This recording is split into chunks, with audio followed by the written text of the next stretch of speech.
Nah, terus terang, saya mendapatkan usulan dari teman-teman yang menjadi korban penculikan bahwa mereka ingin ya Pak Prabowo ketemu. Kalau perlu nggak usah pakai media, biarkan itu menjadi peristiwa personal yang tulus tanpa media. Tapi kalau harus pakai media pun nggak apa-apa. Tapi kita nggak menuntut harus pakai media. Teman-teman yang itu korban penculikan dan keluarganya terbuka untuk itu. Jadi menurut saya kalau Pak Prabowo berani minta maaf di depan publik pada saya, depan publik, ya tentu saja kenapa tidak, pasti itu jauh lebih mudah bagi beliau untuk sekedar ngomong minta maaf atau apa pada mereka tanpa. Ayo lur, kalau udah pikir-pikir Mas Budiman Sujatmiko ini bikin ambiar ya lur. Ini maksudnya bukan bikin ambiar ke kubu Mas Ganjar sama PDI Perjuangan, tapi ini yang ambiar malah kubunya Prabowo sendiri lur. Ya, coba sedulur pikirin, gara-gara nerima Budiman Sujatmiko di kubunya Prabowo sekarang ngakuin kalau dia memang pernah terlibat merintahin penculikan terhadap aktivis-aktivis pro demokrasi di masa pemerintahan Orde Baru dulu, sudah 25 tahun yang lalu. Bahkan ini yang malah bikin heran lur, Prabowo kabarnya sudah minta maaf secara terbuka ke Budiman Sujatmiko sebagai salah satu korban dari rezim Orde Baru. Jadi kalau menurut Inyong sih perkembangan ini malah bikin ambiar, bikin ambas strategi dari kampanyenya Prabowo sendiri. Nah ini ada alasannya kenapa Inyong malah bilang kayak gitu lur. Jadi soalnya selama ini kan Prabowo belum pernah ngakuin kalau dia ini sudah ngelakuin penculikan.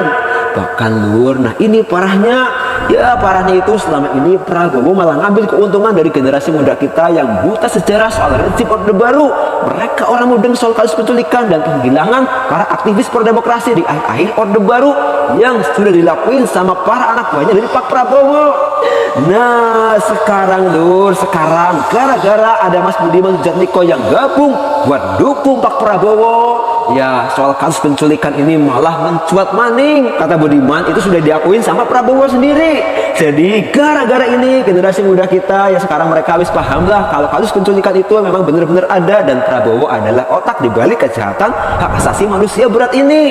Jadi kepriben lur, ini kan ambiar buat yang Prabowo sama tim suksesnya ya lur.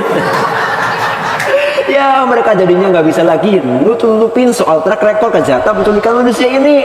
Ya dari yang baca-baca Mas Budiman bilang kalau Prabowo sudah ngakuin merintahin anak buahnya nyulik para aktivis pro demokrasi. Tapi menurut pengakuan Prabowo ke Mas Budiman, yang dia culik itu sudah dilepas semua dan mereka semua dilepas dalam keadaan hidup. Ya sekarang yang jadi masalah soal masih adanya 13 korban penculikan yang nasib dan jasadnya nggak jelas ada di mana. Nah setelah 25 tahun berlalu masih nggak jelas, Prabowo nggak ngakuin kalau mereka termasuk korban operasi penangkapan oleh para anak buahnya itu lur. Jadi soal penyair biji tukul yang terkenal itu yang juga merupakan korban penculikan tentara dan sampai sekarang nggak jelas nasibnya itu. Ya sampai sekarang ini kita nggak tahu apa yang terjadi sama dia lur. Ya Pak Prabowo ini nggak ngasih keterangan soal biji tukul sama 12 korban lainnya. Tapi lur, nah ini ada informasi penting sebetulnya. Jadi kalau ditelusurin dari kesaksian para korban penculikan yang sekarang sudah bebas, ada lur yang bersaksi kalau sebagian dari 13 korban yang masih hilang itu ternyata pernah satu tahanan sama mereka. Jadi sebetulnya bisa disimpulin kalau 13 korban yang masih hilang itu termasuk aktivis yang diculik sama para anak buahnya Prabowo, tapi beda nasib sama mereka yang sudah dibebasin. Jadi lur, kalau menurut Inyong ini salah satu kesimpulan sama konsekuensi penting dari merapatnya Mas Budiman ke kubunya Prabowo. Ya semuanya jadi kebuka dan terang benderang. Nah ini Inyong orang paham lur, Inyong orang paham apa blunder ini disadarin atau enggak sama tim suksesnya Pak Prabowo.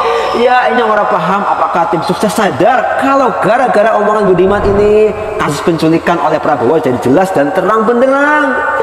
Ya soal blunder ini ya ini Inyong juga bertanya-tanya. Inyong bertanya-tanya apakah Mas Budiman sendiri sadar kalau dia sudah sukses ngebongkar kalau Prabowo ngakuin kasus penculikan di tahun 1998 tersebut. Oke, kembali lagi di channel MD 2045. Salam inspirasi, salam NKRI, harga mati. Teman-teman mungkin sudah mendengarkan sedikit edukasi dari saudara kita, Lis Turianto, membahas tentang Prabowo Subianto. Prabowo Subianto terlibat pada tahun 1900 penculikan aktivis. Tentunya apa yang disampaikan oleh list ini tentunya sangat bermanfaat untuk kita agar kita ketahui rekam jejak Prabowo Subianto. Prabowo Subianto katanya mengakui bahwasannya dia terlibat penculikan aktivis pada tahun 1998. Teman-teman mungkin sudah mendengarkan sedikit apa yang disampaikan oleh list tersebut. Tentunya sangat menarik dan teman-teman juga sudah memahami apa yang disampaikan oleh saudara List Turyanto tersebut. Nah, soal pembahasan tentang Prabowo Subianto. Sebelum kita membahas soal 1998, soal aktivis, kita membahas soal Pilpres di tahun 2024 ini. Prabowo Subianto calon presiden nomor urut 2 dari Partai Gerindra. Teman-teman, sebelum kita memilih pemimpin tentunya kita harus melihat rekam jejak. Apakah orang tersebut bermasalah atau tidaknya? Tentunya kita sebagai rakyat Indonesia memilih orang yang tidak bermasalah dan orang yang memang merakyat. Prabowo Subianto yang kita lihat di media sosial yang suka marah-marah, yang suka emosian, apalagi dibahas soal hak asasi manusia atau yang disebut HAM. Nah, ini ada kaitannya dengan soal aktivis 1998. Sebagaimana kita harus mengetahui yang di mana sosok pemimpin, yang di mana tidak sosok pemimpin. Banyak para pengamat politik yang mengkritik soal Prabowo Subianto. Yang paling anehnya ketika Prabowo Subianto dalam ikut ajang Pilpres, Prabowo ditanya soal HAM asasi manusia pada tahun 1900, Prabowo tidak pernah mengklarifikasi dengan tuntas. Itu menjadi bahwasannya masyarakat akan menunggu-nunggu kepastian dari Prabowo Subianto. Nah, di sini kita melihat viral ucapan Prabowo ke Budiman soal aktivis 1998. Capres nomor urut 2 Prabowo Subianto kembali viral karena melontarkan ucapan soal mengejar-ngejar aktivis 1998 dalam acara Suara Muda Indonesia Prabowo Gibran di Jakarta Conventional Center di Senayan pada Sabtu 27 Januari 2024. Pernyataan itu dikaitkan oleh banyak orang mengenai kasus pelanggaran hak asasi manusia berat atas penculikan aktivis yang menjadi jejak kelam karir Prabowo. Tidak sedikit yang menilai pernyataan Prabowo itu membenarkan tudingan yang dilamatkan kepadanya selama ini. Prabowo bersama pasukan kecil Kopassus yang diberi nama Tim Mawar diduga menculik aktivis 1998 pro demokrasi yang menuntun penggulingan Presiden Soeharto dari kekuasaannya. Saat peristiwa itu terjadi, Prabowo menjabat sebagai Ditjen Kopassus sekaligus merupakan menantu dari Presiden Soeharto. Kasus yang telah terjadi selama 25 tahun silam tersebut menjadi misteri yang belum terang bendera atau belum terang benderangan. Sebab menurut data dari Komisi untuk Orang Hilang, dari korban tindakan kekerasan sebanyak 13 orang aktivis hingga saat ini masih dinyatakan hilang. Nah, so pasti kerinduan keluarga menanti-nanti hal tersebut.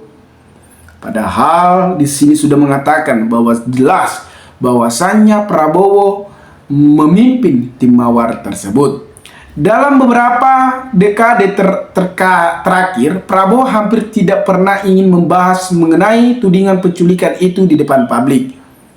Ia pasti tidak berani, karena ini akan menjadi berpengaruh dengan Pilpres di tahun 2024. Ketika dia mengklarifikasi dengan benar, maka elektabilitas dan masyarakat pun akan berpaling pilihannya.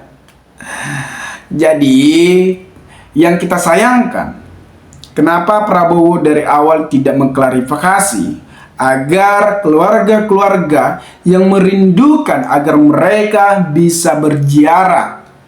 Kasihan mereka, keluarga yang kehilangan sampai sekarang, ya minimal ziarah lah. Karena hilang sampai sekarang ya tidak tahu di mana asal usulnya. Teman-teman, apakah menurut teman-teman pemimpin yang bermasalah layak menjadi pemimpin NKRI ini? Apalagi ada salah satu pernyataan Prabowo Subianto yang menurut saya janggal banget. Izinkan kami berkuasa untuk rakyat Indonesia. Kalau kita kutip dengan izinkan berkuasa, artinya pengen berkuasa bukan merakyat. Kalau seorang pemimpin tentunya raja itu adalah rakyat. Seperti kita menerima tamu ke rumah kita, pastinya tamu adalah raja. Ya, jadi teman-teman, kita harus memahami situasi politik saat ini. Ya, memanasnya dalam demokrasi Pilpres tahun 2024 ini. Ya, kita harapkan nantinya ada pemimpin seperti Pak Jokowi yang akan melanjutkan program-program yang sangat pro kepada masyarakat. Ya, menurut saya Ganjar lah dan Mahfud yang menjadi pemimpin yang rendah hati, yang dekat kepada rakyat, yang memikirkan rakyatnya, misi-visinya jelas, dan program-programnya juga jelas. Ya, menurut saya ini kepentingan rakyat. Nah, di sini kita akan kembali lagi membahas soal 1998. Pernyataan Prabowo soal aktivis 1998. Pada pemilu 2024, Prabowo kembali maju ke dalam kontestasi Pilpres di tahun 2000 dan ditetapkan sebagai Capres nomor urut 2 berpasangan dengan Cawapres Gibran Raka Buming Raka. Selama proses pencalonan, Capres dan Cawapres banyak tokoh politik yang telah mendeklarasikan dukungannya terhadap paslon Capres dan Cawapres Prabowo Subianto. Aktivis 1998 yang saat ini berkecimpungan di dunia politik tidak ketinggalan. Ya, banyak para pengamat politik akan menuntut soal keadilan 1998 tersebut. Namun hal itu menarik perhatian adalah banyak aktivis 1998 memutuskan untuk mendukung Prabowo Subianto dalam Pilpres di tahun 2024. Padahal menilai sejarah Prabowo dan aktivis 1998 masih hampir selalu berseberangan karena kasus dugaan penculikan pada era runtuhnya Orde Baru itu. Dua penontonan aktivis 1998 yang menggegarkan publik beberapa waktu lalu karena mendukung Prabowo adalah Budiman dan Agus Jabo Priyono. Budi yang sejak lama bergabung dengan PDIP bahkan memutuskan hengkang dari partai yang telah membesarkan namanya itu karena memutuskan mendukung Prabowo Subianto. Jadi teman-teman, kalau kita lihat memang Budiman juga bergabung kepada partai PDIP. Ini salah satu menurut saya ya bisa dikatakan lupa kacangnya atau lupa kulitnya.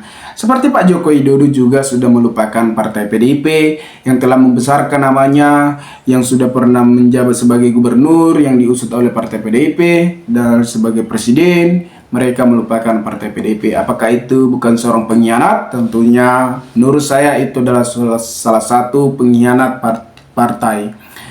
Teman-teman, ini hanya ambisi seseorang yang ingin berkuasa. Jadi kita jangan mau dibodoh-bodohi, jangan mau dimanipulatif. Kita harus lebih pintar, kita harus mengetahui siapa yang layak menjadi pemimpin yang hanya mementingkan rakyatnya dan ingin memajukan Indonesia dan mewujudkan emas di tahun 2045. Jadi kita harus memahami dunia-dunia yang terjadi saat ini. Teman-teman, mungkin sekian video ini. Jika ada kata salah, mohon maaf. Maka jika ada tanggapan teman, maka cantumkanlah di kolom komentar agar kita bisa saling tukar pikiran satu antara lain. Salam inspirasi, salam NKRI MD 2045 melaporkan.